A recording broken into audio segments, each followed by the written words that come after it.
Hello everybody, it's Mike the Baldadonis. Today is Thursday, which means it's Conspiracy Theories Thursday. with Gary from the gym. What's happening, buddy? How you doing, Mike? Good, thank you. What are we talking about today? Well, today, the reason we're doing this is because I get you all hot and bothered when I tell you about a conspiracy. So today's conspiracy is about FEMA camps.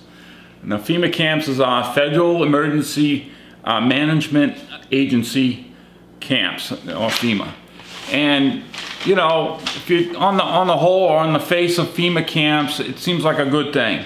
The country's ripe for planning for problems. So FEMA camps, usually some good reasons for FEMA camps is major storms like earthquakes, hurricanes, and fires. It would take care of groups of people, lots of people that get hurt.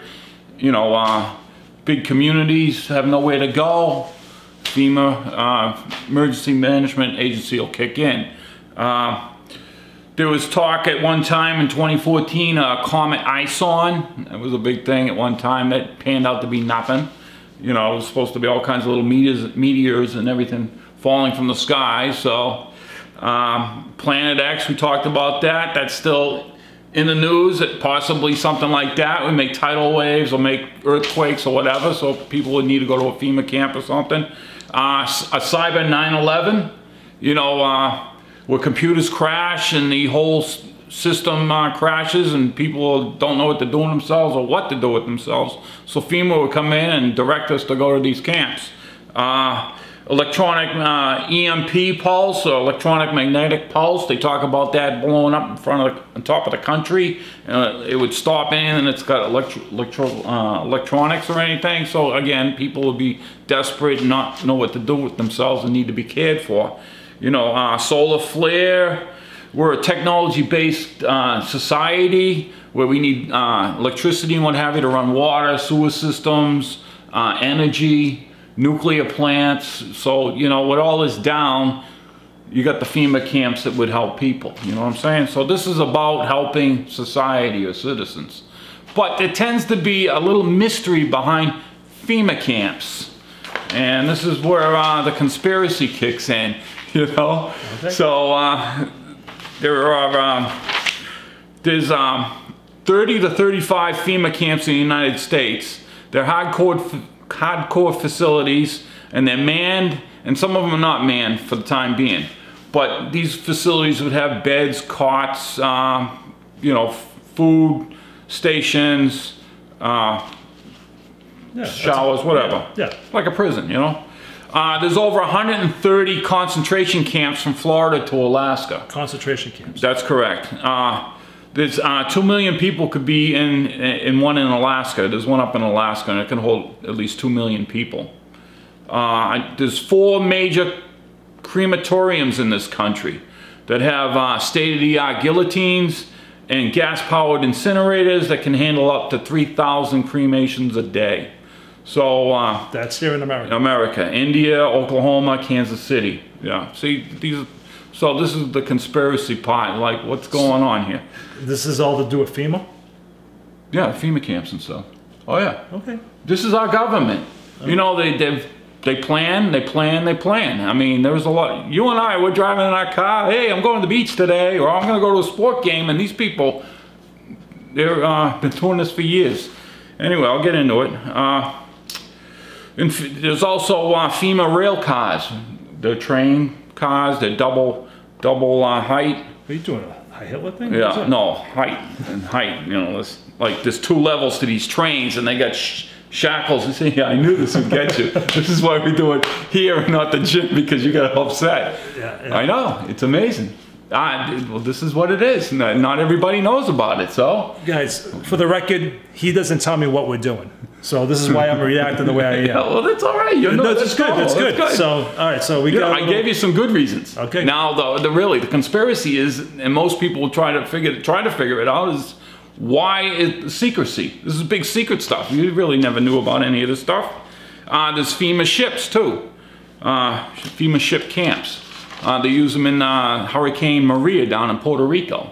The Hurricane Harvey used FEMA camps down there, where they take groups of people and put them on ships, and who knows what goes on. Let's see, number 3, Janet Napolitano. She was a Department of Homeland Security leader. She's now retired. But this is what she had to say about what people would go to FEMA camps. Reasons for being rounded up. Jen Napolitano, or whatever her last name is, says, Christian cultists who have a strong belief in the Bible and the second coming of Christ, someone who gets to that goes to Bible studies and donates to their church, people who homeschool their children, people who accumulate survival foods, strong belief in the Second Amendment, people who distrust big government, usually Christians, patriots, and returning veterans. They seem to be on the list. You know why? I don't know. We're living in a world that's upside down. Like what's up is down, and down is up, and left and right, and whatever. I mean, Christianity, basically, their religion's about sharing, caring, helping one another, loving, keeping stability. So if you had all these good attributes, you wouldn't need a FEMA because things were all disorganized and what have you. So I don't understand, you know, why Christians have to be on the list. But that's what she had said. They also have a human tracking system using algorithms. Algorithms? How do you pronounce that? Algorithms. I don't know. Over 2 million Americans are on the computer list for detention or liquidation. Believe quotes. In order to destroy someone or something, you have to brand it. So this, if you've seen a lot of news and what have you, it seems to be a lot of branding on people and like tattoos, like they have tattoos? No, branding's in the sense of you're a hater, you know, you don't believe in the new way of thinking, you know, that idea. Kind of they're making normal people saying that they're just not normal in the sense of their virtues and having good morals. So anyway, number 4. Okay, so the headquarters Department of Army, the headquarters Department of Army has a 2010 document called Internment and Resettlement Operations. So this has been going on for a long time. Also other documents, civilian inmate labor programs. This all came before the National Defense Authorization Act, and in that bill they vote on it almost once a year to keep it going. Congress does this, and in there it talks about dissidents and what's a terrorist and what have you, and that would be a person in their terms saving a lot of money, hiding money, whatever, saving food. It's just crazy. Being, you know, standing up against government, whatever. Also, there's other ideas that the Operation Cable, look up Operation Cable Splicer, Operation Garden Plot. There's a document called Concentration Camp Plans for U.S. Citizens.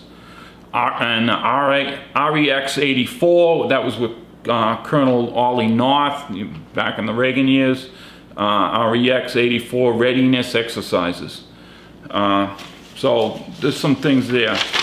If you do some research, you'll notice that a lot of empty Walmart buildings closed around the country, and they're showing fences on the roofs, barbed wire pointing in, and they have a lot of new electronic security systems and guard towers on these buildings. So they built all these new they're empty, but they're putting fences around them, and there's guard towers coming up from the tops of the roofs. It's just weird. And there's other empty buildings with double fencing around them. I happened to meet somebody, I was into this like 6-7 years ago, 2011, what have you, and I met a fencer, and he told me that today he put 2 fences around a empty building, and he had the barbed wire pointing in. He just thought it was odd, and I just happened to be studying this stuff at the time, and I just thought it was, well, right place at the right time.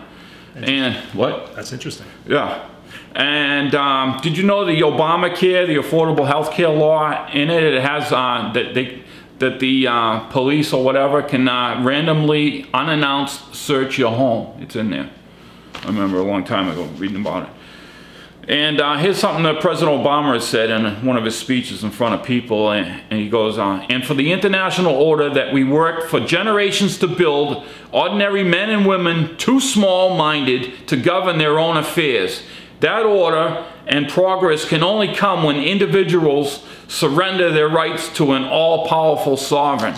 So, you know, it's kind of weird how that is. You think he'd be an all-American, whatever. And then just to end, FEMA executive orders. Now when they say martial law or the president or somebody feels like there's threats to this country, these are the FEMA executive orders. Number one, they can take over all communications and media will be seized by the federal government. Number two, seizure of all electrical fields and gasoline and minerals. Number three, seizure of all food resources, farms, and farm equipment. Number four, seizure of all kinds of transportation, including your personal car, highways, and seaports. Number five, seizure of all civilians. They would be required to work under federal government supervision. Number six, a federal takeover of health, education, and welfare, and it goes on and on and on. There is a Senate Bill S-1697 if you wanted to look into that. So basically these camps are under the guise of helping citizens, but there just seems to be some mysterious secretiveness about it, and that's what I wanted to bring about. All right, so FEMA, guys. FEMA. If you like this episode, which I enjoyed tonight, give a thumbs up. You know, if you haven't subscribed, join in. Why not? What do you have to lose? By the way, I just found out that he does not subscribe to my own channel, and he's on the channel. I don't know. So, guys, subscribe. Help I look it up every other day. He's not even on there. So, until the next video, guys, Baldadonis up.